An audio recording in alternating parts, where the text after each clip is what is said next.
Hi guys, it has been a long time since I've made a YouTube video and I think about doing this often. I'm trying to set up my camera so I don't have to fiddle with it. I think about doing these videos much more often, but I feel like I have to be in the right frame of mind. A lot of times, a lot of thoughts will come into my mind about things that I want to share with all of you that I feel that will really help people. And maybe it might be that I'm too tired or my thoughts are firing off too fast. And I feel like it's important to have peace and quiet and a focused way of thinking. And I was actually going to take notes for what I wanted to share with everybody today, but I decided if I start doing that, I might not make the video. So I am going to talk to you about the things that have been going through my mind. And by the way, for anybody out there who makes YouTube videos, why is it that whenever I hit record on the video, I start itching? It's like, I think it's a feeling of knowing that, oh gosh, I'm on camera, I can't itch. So what do you think happens? Itch, itch, itch. I mean, I don't itch all day until the camera light is on. It's insane. Anyway, okay, so this video today is about how to deal with the aftermath of breaking up with a narcissist. And it doesn't matter whether you're the one that broke up with them or they left you. Maybe it might be a little bit empowering for some empaths or victims of a relationship to be the one that broke up. However, when you're in a relationship with a narcissist, you might not know you're actually in a relationship with a narcissist. So you develop feelings because we're human beings and human beings fall in love and human beings care about other human beings. Narcissists don't. They might in their way, in their unhealthy way, they may care about you and maybe they even think they love you. But as we all know, it's not a healthy kind of love. So there's many videos out there that talk about identifying a narcissist, dealing with a narcissistic relationship, which by the way, I'm going to make more videos about identifying a relationship with a narcissist early on, even in the dating phase and or even online before you even meet the person, because I have a lot of experience with that. My last videos that I made, which were only a couple, about living in the moment with a narcissist, were really about the terrible pain that I was in the moment, right after the breakup, like day of and like a week after. And here comes an itch. Well, at least it makes the video real, right? Shows you guys I'm a human being. Anyway, it was dealing with my pain really in the moment. It has been, well, not even a year because it was Easter of 2017. So now we're at the very beginning of February 2018, which I can't believe the time goes so fast. So it has not been a year since I broke up with him. And the pain in a lot of ways is still very raw, especially because he's completely ghosted out of my life. So what makes that really difficult is that when you have feelings for somebody and you share a significant amount of time with the person, which that relationship with him was only 5 months, but I saw him almost every single day.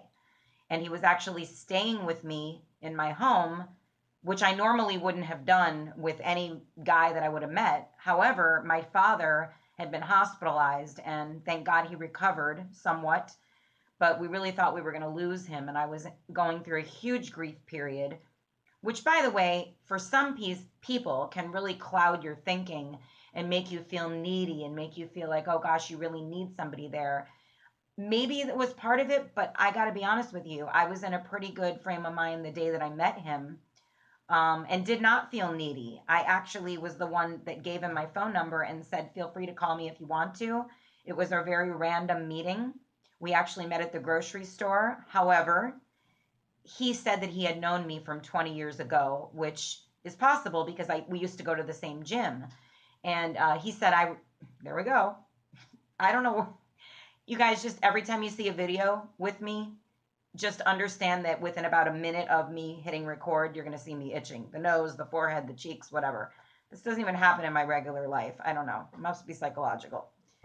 At any rate, so he thought that he'd known me from 20 years ago. And I know he wasn't lying about that because he did talk about the gym and different people that we kind of mutually knew. So that night I gave him my phone number. And I was going through a very traumatic time because of my father being in the hospital, but I was not really thinking that I needed a relationship. I was thinking I need to get to the hospital. I wasn't in that moment of, oh God, I need a boyfriend. I just gave him my number and I said that, if you want to talk about old times or see who else we might know that we have in common, it was that kind of mindset. So when we actually started to speak, I felt a connection with him, and it was interesting and it felt comfortable. Off the bat, I was attracted to him, but it wasn't a feeling like, oh my God, I got to have this guy. It wasn't like that. It wasn't a desperate feeling. It was like, he's a nice guy. He's caring. He had recently lost both of his parents. He was 1 year older than me. I'm 49. I was 48 at the time. So he's now 50 and I'm 49. I thought, well, he's almost 50 years old. He's probably a mature, nice guy. I was used to dating younger guys, which, by the way, I wanted to talk about this in the beginning. I dated and fell in love with 3 other guys that I can think of off the top of my head who were narcissists, unbeknownst to me at the time. They were covert narcissists. One was probably more overt, but he did a lot of things that were covert. And I'm going to share that all with you guys eventually. But I think I might write a book about it because the details, there's a lot of details, and I want to let you know, which is some suggestions for you guys, that I actually kept journals through all those relationships. So, and I have my mom to thank for that. Not that she was interested in me keeping diaries about my relationships, but when I turned 10 years old, my mom handed me a little diary with a lock and a key, which, by the way, for any of you parents out there, it's the best gift you can give to your daughter or son, to journal your emotions and to stay in touch with not only your feelings and emotions, but just the day-to-day things that are happening in your life. Because I'm telling you, as we all know, time goes very, very fast. And it is so amazing to look back now. I mean, I'm 49 and I will pick out these journals on a day where I feel very, emotional or just thinking about my past, sentimental. And I will look back at my notes, and I'll tell you something. Sometimes it's painful. Other times it's a very good way to heal, because I look back and I'm like, I want to comfort myself.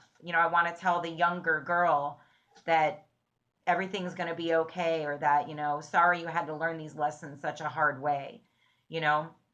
But it's an interesting thing, and it's an amazing thing to keep a journal. And listen, even if you're 39 or 40 or 49, start journaling, because when you journal, you heal yourself, you get emotions out. And even the next day, if you can look back at notes that you took the next day, okay, and you go back and you look at like what you were thinking the day before or the week before, it is so amazing, because we learn so much on a day-to-day basis that we're not even aware of. We're all so busy running around and doing errands, taking care of our pets, our kids, our work, and we're running and running and running, and we don't stay in touch with our emotions.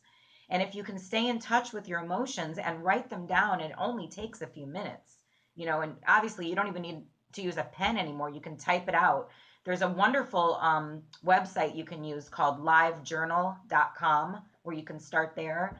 Or if you want to just email it to yourself, write it in an email and send it to yourself and start collecting them, and one day write a book, which is what I'm going to do. I want to share all my personal innermost thoughts and feelings about everything that's happened in my life, in my personal life, to help other people, because I have so much to share, and I don't want people to go through the kind of pain that I've gone through with narcissism and with having to be a victim of this. I mean, honestly, if somebody had taught me everything that I have learned in my life when I was in my teenage years, I know I'd be married with a wonderful family. I would have never taken the roads that I've taken. I wouldn't have dated the guys that I dated. It would have been quick. I would have seen the red flags right away, and I would have broken up and ended it and looked for that healthy guy. But I didn't know what narcissistic personality disorder was. Nobody ever taught me that. It's not taught in schools. It should be. I mean, I'm a psychology major, you guys. I have a bachelor's. I mean, I didn't go forward with my master's. I'm actually certified in hypnosis. And I'm also studying right now to do something called angel card readings, which, because I'm very spiritual. So I'm sort of like, I'm not a psychic, but I would say I'm very intuitive, and I really like to help people with the feelings that I have about what could happen in their life or what's going on with them now.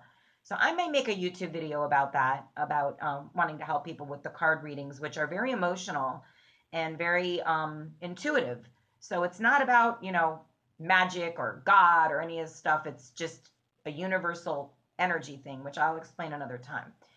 By the way, if this video cuts off by any chance, because I'm doing it on my phone, I'm going to do a part 2. So if it catches out, if it ends at a good part and you guys want to see the rest, I will continue it in part 2.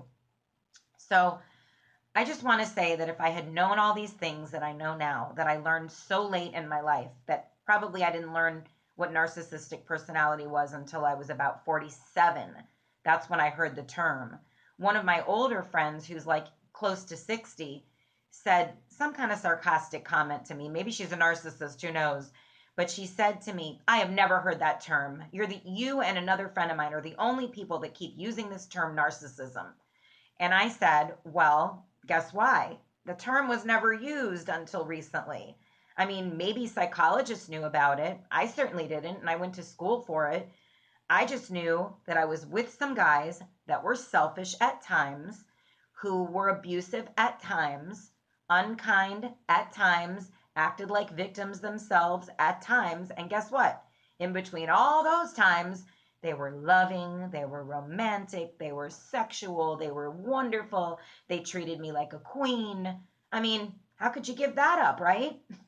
So I didn't break up with them because I was weighing things, and I was like, well, I would tell myself, anybody can get moody. Anybody can have a bad day. Anybody can lash out, which is what they were all doing. However, I would then say, well, but the good times, they're so worth it. He's so romantic and so kind, and he knows my family, and he's a great guy. And that's how I would talk to myself. And I would be weighing it. I was in the moment with it. However, over time, this is what I want to tell you guys. When you are with a narcissist, whether you're dating one, just met one, or married to one, I know you all will agree, eventually the bad times begin to outweigh the good. You see more mood swings, more unkindness, if that's a word, more selfishness, more of them becoming the victim while they're making you feel like you did everything wrong, and they're like, whoa, it's poor me. It's that act. And then all of a sudden you, as the empath, want to turn around and take care of them. And you want to take away all the blame on yourself. On yourself that they're giving you. And you want to say, well, gosh, maybe he's right or she's right. Maybe I did something to upset them. Maybe I shouldn't have said what I said. You know what? BS. Okay, I was going to swear, but I didn't. You have the right as an empath or as anybody to speak your mind about your feelings. Now, you don't have the right really to be, you have a right, but you don't have to be rude. Us as empaths, we know how not to be rude. We're specialists at that.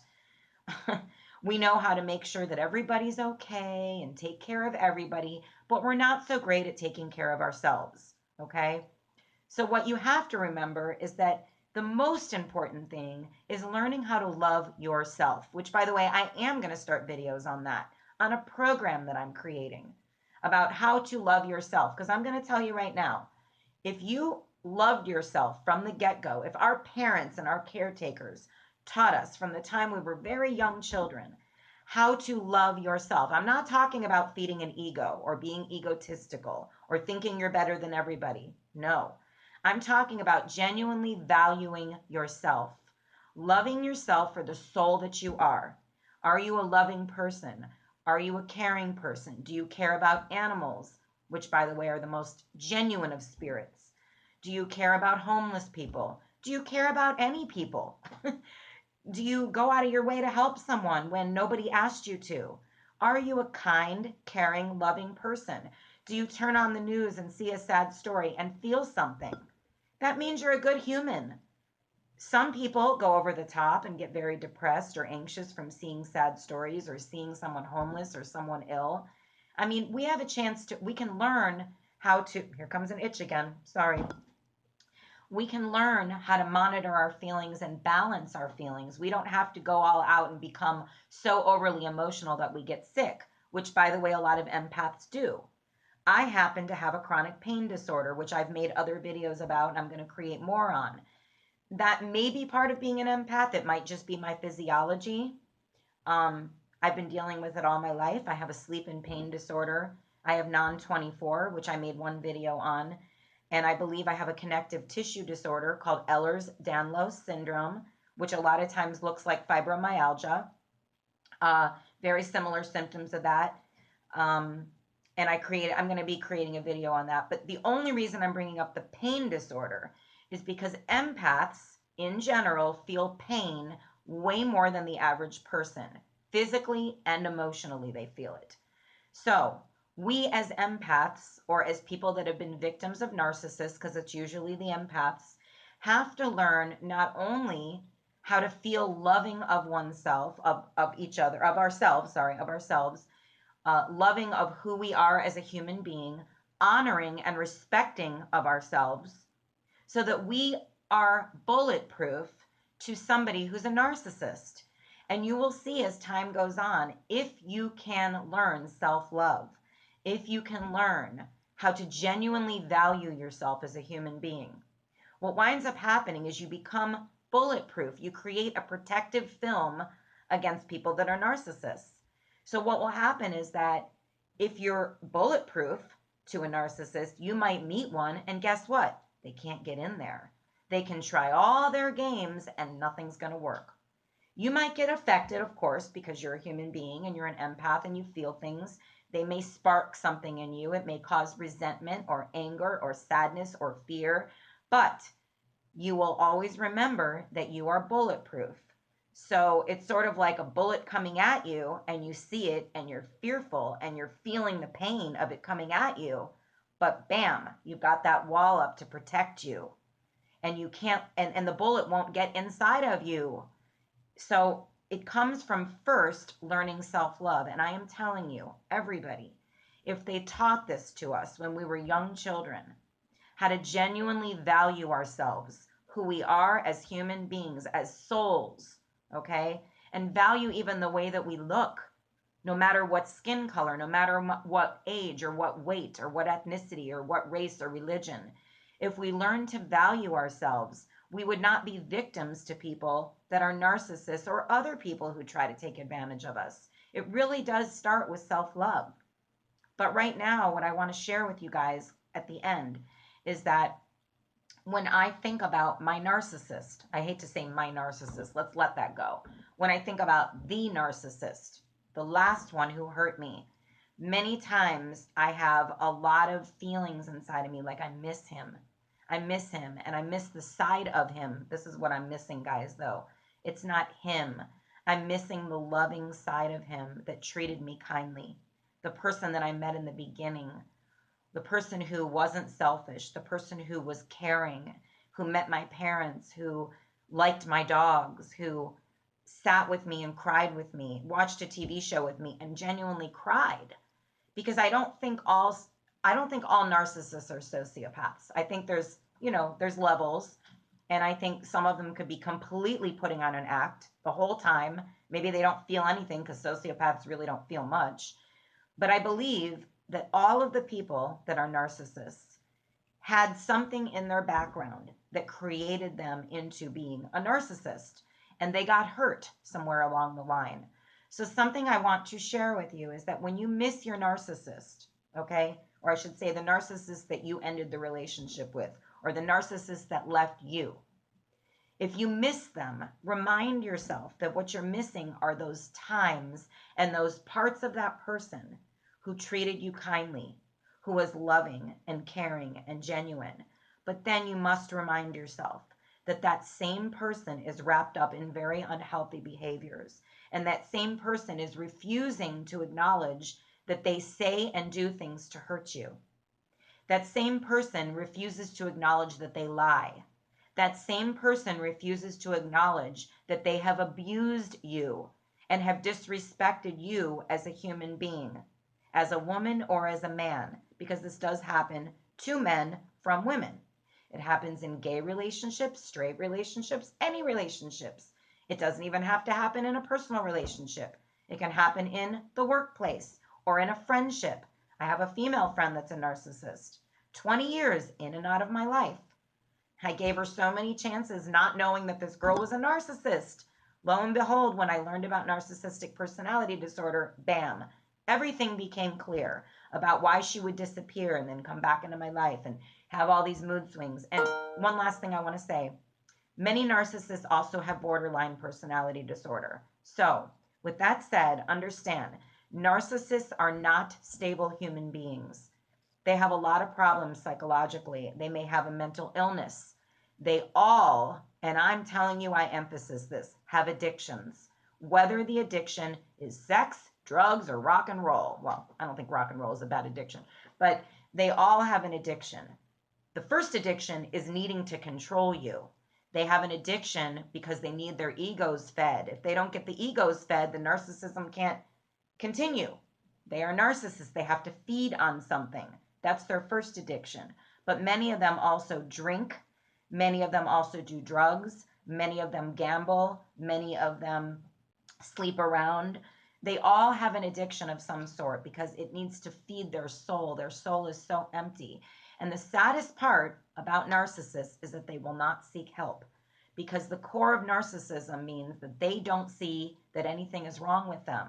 So if somebody doesn't see something's wrong with them, how are they going to go get any help? And therefore, how can you be in a relationship with one? You're never going to be right. You can't reason with a narcissist.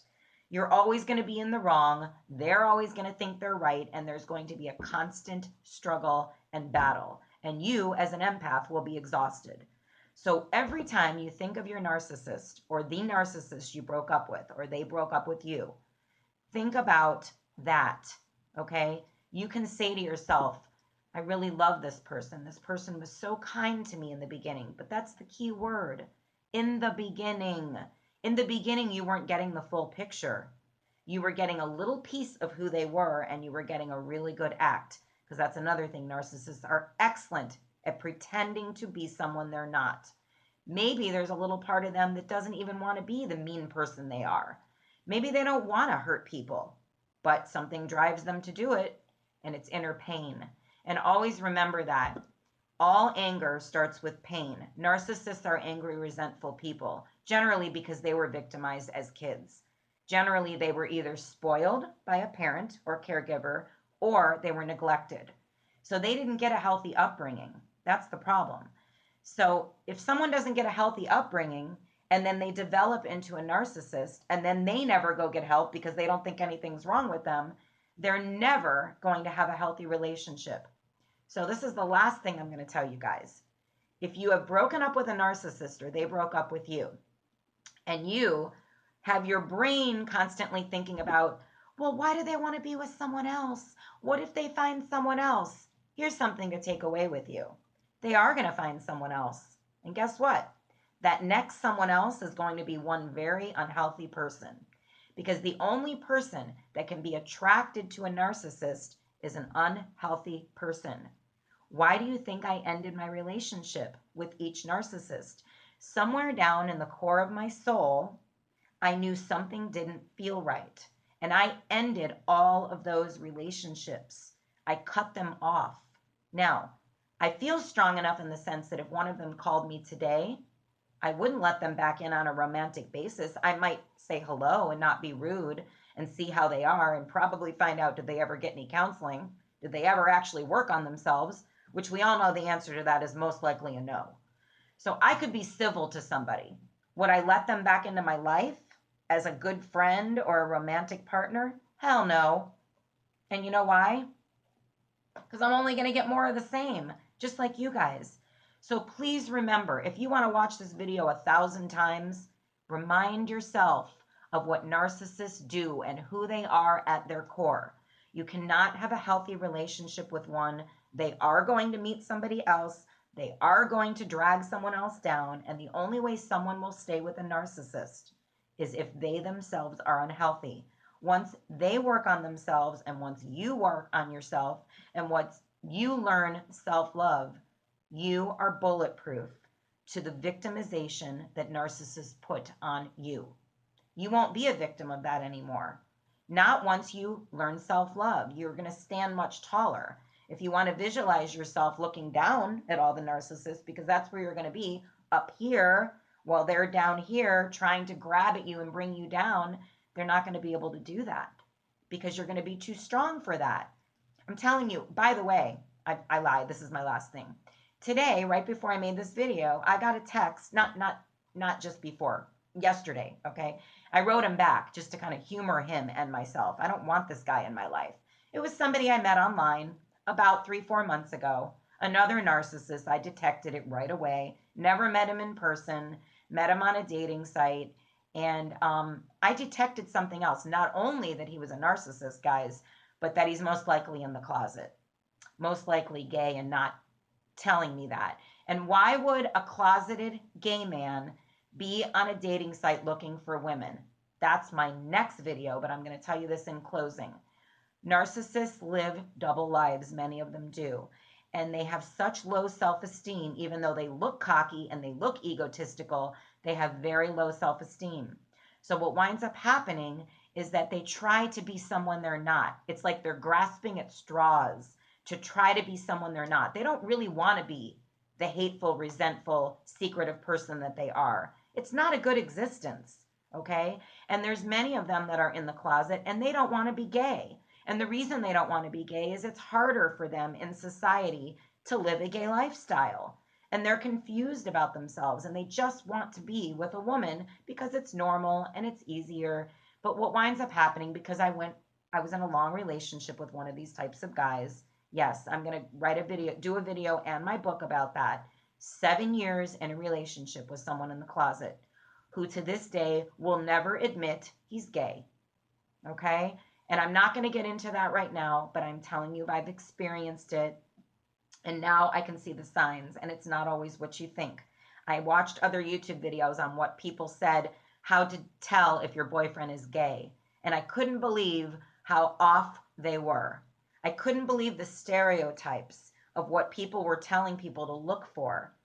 When my ex-boyfriend, who was in the closet, had none of those qualities. You would have never guessed he was gay because I didn't know he was gay and I have pretty good gaydar. Okay, so, but it's part of the narcissistic personality disorder in this sense. Yes, there's closeted people that are not narcissists. So that is a given. I'm not saying that people in the closet are narcissists. I'm saying many narcissists can be in the closet.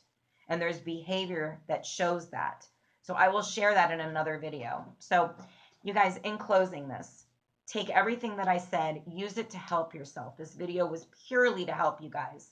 I feel much more empowered now than I did after that other breakup, and I was hoping this would happen. I'm going to leave those other videos up because I want you to see how I felt as a victim, because you guys should identify with that, because we're all victims when this happens. It's up to us to learn self-love. It's up to us to begin to learn how to value ourselves, because most of us didn't get that as children. And I really want to teach children and teens how to value themselves. That's one of the reasons we have such a high rate of suicide and drug addiction and drinking addiction and kids coming to school with guns. There's no self-love taught in the home. There's not enough love being given to kids from their parents. Parents are so busy running around that they're forgetting that they need to sit in the moment with their child and give their child love and affection and care and attention. Not over the top. You don't want to you can create a narcissist like that too. But anyway, I'm going off on a different topic. Just understand, we all need to learn self-love, and I am going to create a video series on how to do that. Now, you guys, if you like this video, please like it, please share it, please subscribe, and please ask me any questions you want, and I'm going to try to get back to everybody as soon as I can. And just understand that I'm here for everybody, and I've experienced all this. I have years of experience of dating narcissists when I didn't even know they were narcissists. So I'm the best person to ask about this, you know. And with my psychology degree, that should help. I just have I think my gift, well, my gift is that I feel like I'm a good communicator, but had all this not happened to me, I really wouldn't have much to share. I would still want to help people, but anyway, you guys, have a great one, and please don't forget, subscribe, ask me questions. You can share your stories. If you need help with something, please let me know, and like my video and share it. Share it all over the place. Let people understand that they must learn self-love in order to have a non-abusive relationship. And by the way, all this Me Too movement that's in the news, all of those sexual predators that we've been seeing, all narcissists, all wanted everything to be about them and get everything they needed from all these women. and men, because there were also men like Kevin Spacey, who I'm very sad about because he was one of my most favorite actors. That's a narcissist. And he did bad things, guys. He victimized a lot of guys, a lot of men. So there's a lot of this happening out there. It's all over the place. It comes in the form of sexual abuse, emotional abuse, physical abuse.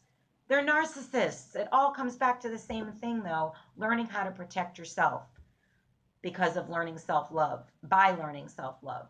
So that's it. I hope you guys have a great day. Don't forget to ask me every question you want and subscribe. Have a great one. Bye.